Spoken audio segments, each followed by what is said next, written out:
July ni somthum pakhat sang ni somni pali zanlam dar somle minute somthum pangani hei tuna hian Trinity Hospital bula zampui manga thlan kan ti thin kha han tira tuna pon la ti mai thea khami bula kan hei ka oma a re to khop me mol lung thua e huan sam khol vel Dr. Abata te tlang no mami te huan a ka vada lok don ani hei ke main hela hian video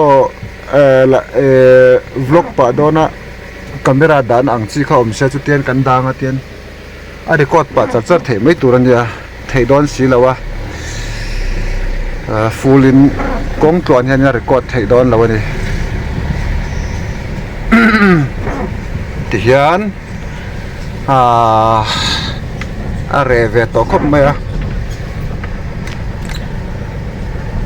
pathian khong ai na zara ram hoi ti vel hi a san pain ka wat chau ani chuang lawa ke chu han hlau vak ngai na hi ka selawa hetiang khokar kong anga te hian hei tun laya a doctor tunge ni kha e nu pakhat kha khulaya e ngani kon pui ti vela khulai kong vela ram hoi tong ti vel kha kha alar hle maya YouTuber chen khat te point hei vanal piang ate point an juk kal chila a thil ton na vel te kha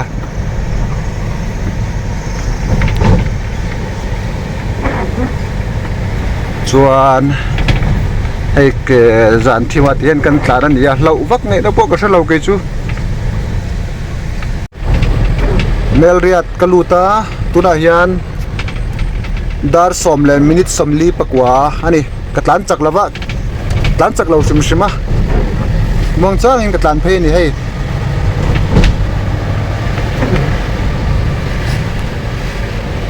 rohi atla deu sep sepa tamlu tuk lavin video hi chona lang lo mai thei video hi 1080p 30 frame per second ania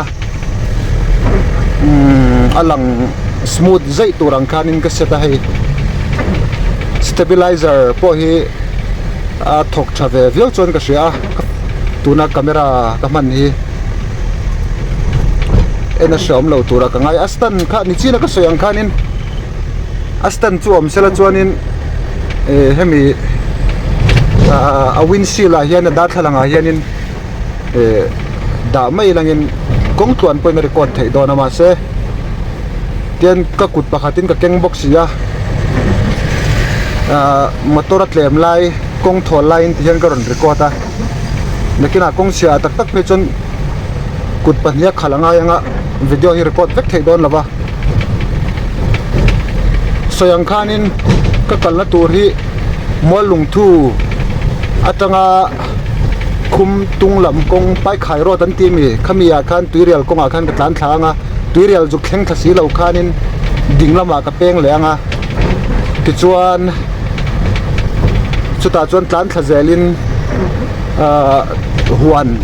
tuna Dr. Robata te huan hi ka juk po thanga ana thokate an man ruwa ka juk pek turate po hi kan kai tho to lem don lawa kong chau laya ni si tlema biru de ulaya man ruwa vel hi ka danga ka hosan le top don ani ke ma point tiang chuanin ti mai angai to ni hi tuna ka thlen china hi kelsi ani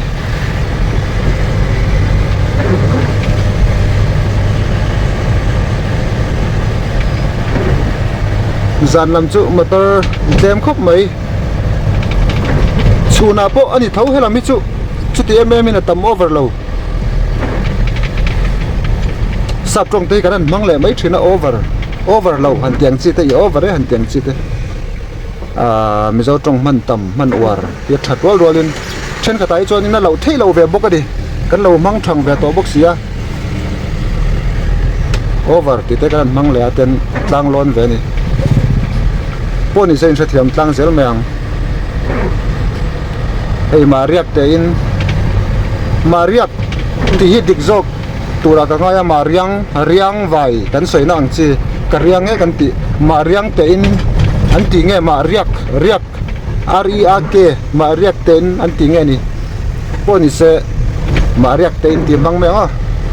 ka chuang me kan hi tu na hian motora hian mo dia kina te po kan saksina man lai faro boy te ti kha eng kimiran oi tri so ne na lo turom lo eng kimina thupek anoi thin ti te kan sa akut pharo pi chunga chon ka himani thileng po thleng se ti hla te po kan sa akut pharo pi chunga chon ti te kan sa thina chu tunang te hi ataka man hunani mo akut pharo pi chunga chonin ka him tak takin ka in siam nge nia la ni na ngin kalau saliam ve mai nge ti te kha tunang hun hi ring tu kan ni na lan na hun tur nia ka ngaya nia ram huai te po hi anom lo ti turani haulawa bible a po in ziaka ram huai hi anom lo ti turani lo anomani amaro chu ram huai ka chawa che lo chok ro khongai om ron in lat ta che tiang chi te khatianga san pa e mani chak na manga ne tuma wat challenge mo khatianga wati vak lam kha e atha ka ti chuang lawa atha ber ka ti chuang lawa lali suwa puina pathian bo kan pathian puina tel lo chuarin engma kan ni lawani ke mani mishing mai hi chu wangin amana min ne sak angaya ama chakna abul ber chuama kan nun nar kai tu kan tharau kan rilru le kan taksa engkim ama thu lo chuanin annungin a che thei lo ani chu wangin asan ba wa chau ko chu thachuang lo ama ro chu tuna po motora ke main ka chuanga khuta tuirial konga ka peng thadona are thadon ni ma se khanga khanin pathianin min om pui dona karin pathianin min veng dona fam kim lawin fel lawin nge yang chak lo ve le mai la ka ne na om kan kyang om kan ne na om hi min tiam chata ama kan au chuan chan pui var tu hai reng ani chu wangin nge kan lawang mo eng kimena thupe kan oi thi falcon ZMC tan pele chia hemi zo hian mo lung thu chu ni to mai do na chuan mo lung thu tangin an peng anga buran nei eng thei va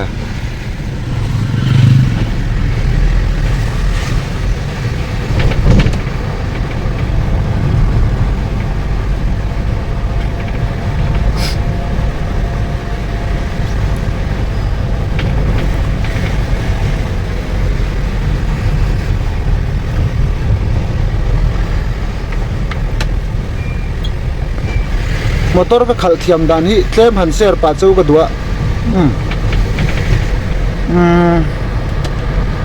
kapa ama sain kapa hianin sangni som khanin Maruti 800 hi leya chu taxi a hianin kan siamani taxi kan siam to nu khanin hei kanau hianin keima aina khal thiam sa zoka taxi kan siam nu po khanin kapa hian anakalna hian kenga aron hopa te hianin aron service ho zo thina kapa hi traffic police a hianin na athoka chuan athok thina chuanin aron ho nu aron thlen nu hianin chabi hi kanau chu pe a soi rem tir mai thina munle muna te khanin e wada tharo le te tia ten khanin khatianga tang khan kanau khana thiamani khoi tam khanin chuan khoi tam hi ro pe mo do na ni ti ta ka ru aron lang ta ka nau atang khanin ti chuan mei chia hi a tha zong in ka mang boka ke ma aya upa kum lama upa pitar deuh zawk te putar deuh tawh zawk te kema ai naupang te nen tiang khan in fuinan in ti chaknan hian ka hmang thin ani enga nge meiche om nem zawk pathian ina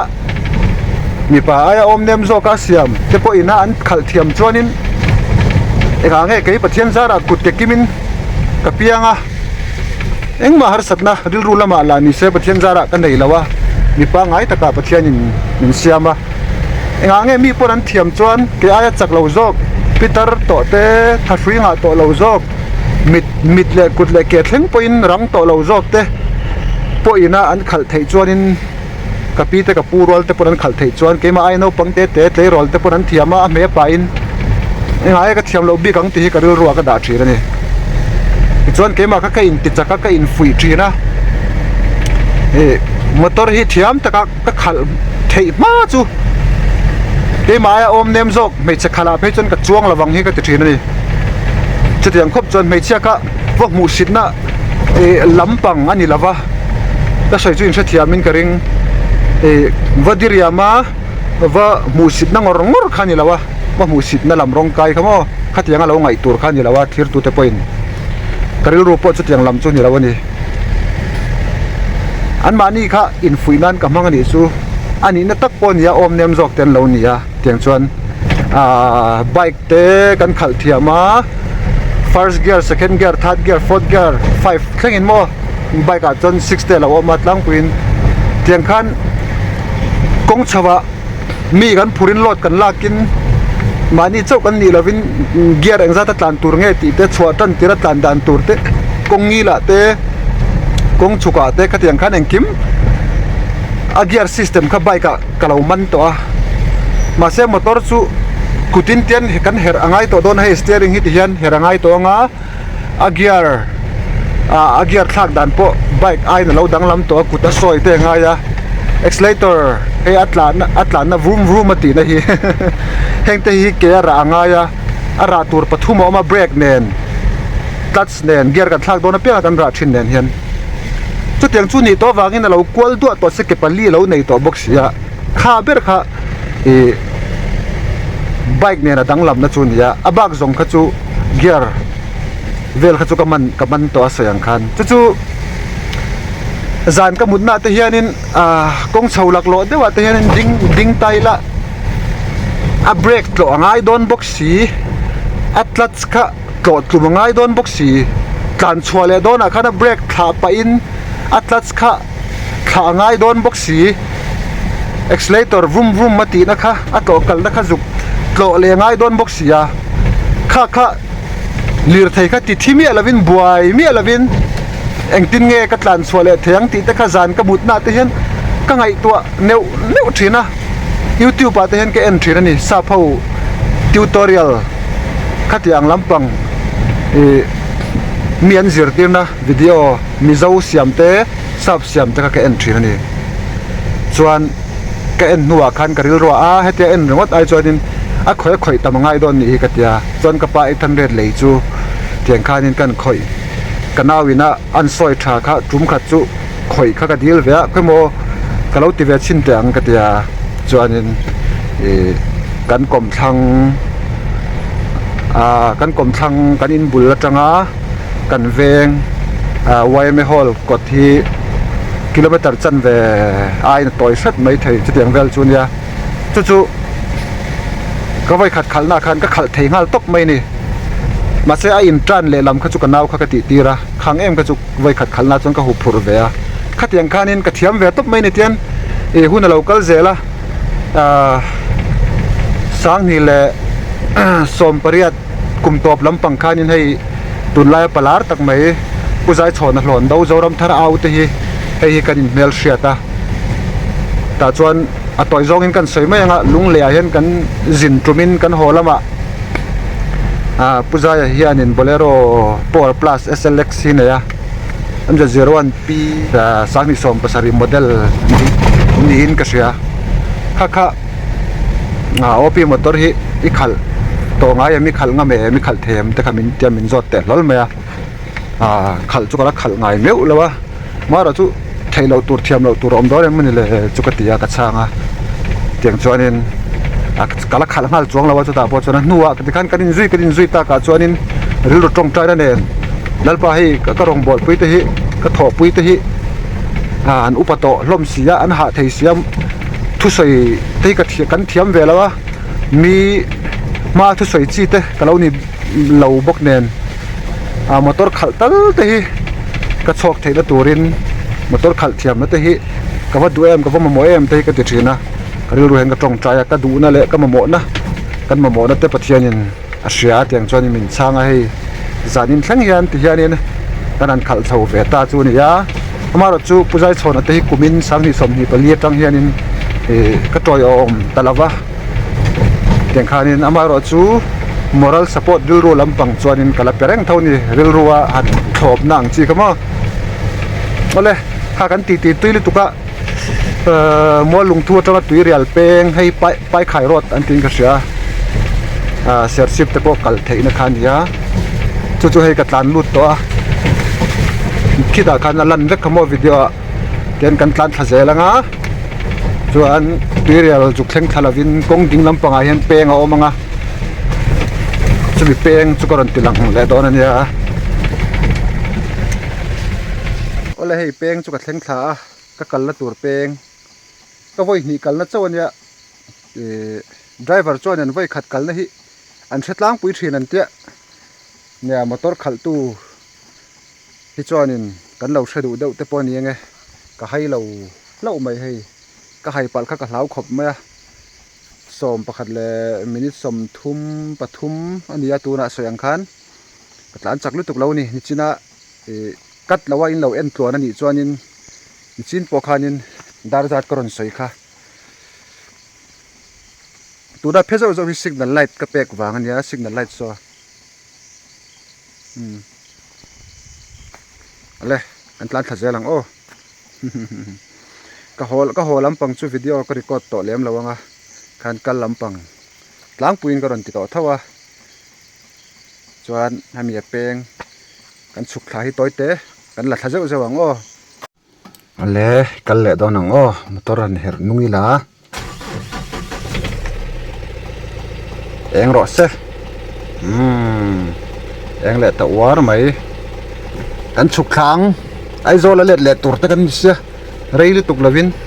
helam pang hi ka veilam pang hi sership kong ani jin pokhan aizol taxi tlana khi lai deva va khi enge ka washa lo ve khi lai tak khi google map atanga en lo chuan alai ka pena tur hi pasoyang khan Grace a home Bethesda Grace home ti peng ani o an tlan thlang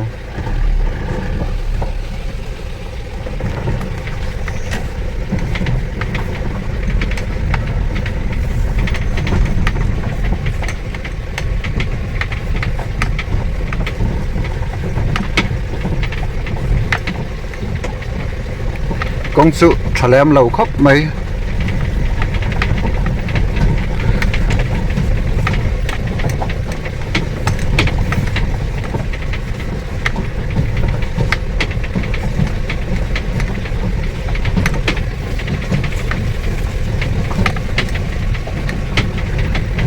abol khokorok thaveni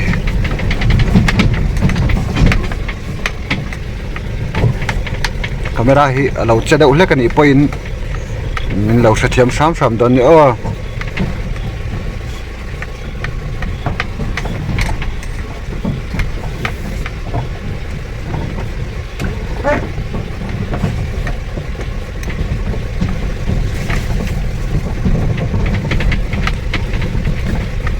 are tlakhop ma he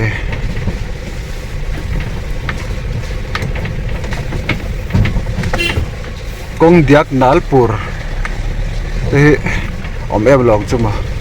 a steering in konga chheru tuka hon kan tiri palani kha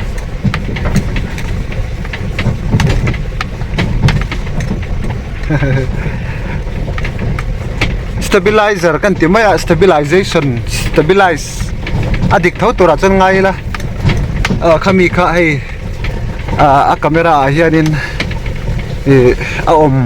that ve wangin te mayang tu live camera te chu a thadau tlang pui to chu wangin hei ataka hetia kong chena min soi ang ai hianin video ai chuanin alang cheluk luk lo mai thea ataka chon hei min soi na sa jok dai ni hetia video alan ang ai hian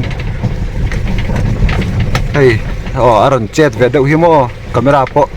alo thei lo ataka po kan chena sa hei ka chena sa khaya dim the ang ber tlan thlak pon mi thing na hle ni ti chuan hatia kan han in soi do bak ka hriat chhuat chu mania silchar takin Mizoram ah hian aizola Mahindra Thar ang khan karon ho chawa anei tupa khanin silchar tanga scholarship thlengkha khala scholarship tang karon khal choka khwar thuk vak lo anga langa te khanin kanin thing le vak zela kong kha duangin alak mam lei theilawani lamam pur jok om tak si kha karinain mi thing na lu tuka khatiang mi thing vak mi thin hi body roll an tin ka sia ka sai swal lo chuan khatiang ka anna lu tuka ka fak lo hle ni noi som paruk nge som pasari khatiang lai khani ve se tharman phei chu ka motor ka poisa ka leitur atan phei chan ka ot lo re ma se kha chu ke ma mi mal ngai dan ani maya a tha ti chuanin tuna video lo en tu te zinga po khanin tha ti awanga lei tam takin lo om thea tuna nei mek mo indil ru lo tuna lo ulangin ke ma mi mal ngai dana chuanin ka duain mi thing na lu tukka ka ot lo ni amara chu ground clearance kan ti hemi an nuai kong chia te a shoot pal mai nga ti vel ngai tu lo thon ngai lo khanin ril ru dam tak khanin kan tlan thei vele thunga khatianga khan fakom vele em thunga ni ground clearance sa chon mo du thu sa mani ril ru ha mi lo in te khan kong chia khwar thuk tok a po khan speed down vak lovin an lon kai zung maya khatianga ka chon travel me mani maro chu ami thin ber khani mai ka soi sel kai chon karina nal vak lo ko mai helai chu kong ko queen munga special gear te 4x4 te man ngai mai nga te ka tiril ru dewa maro chu ngai lawang hei rinain ati thei phiane ola hei ka tumram chu ka thleng to a chuan la tangi chuanin ka ti tur te ka ti fel zo to a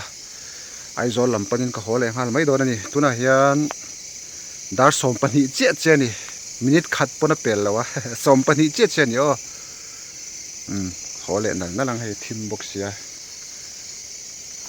thosi an tam box si le chuan min lo subscribe saka notification bell khain lo met bokanga video ko ron da thara piang in lo mu theina turin chuan ala en lo te hena in lo the dar venga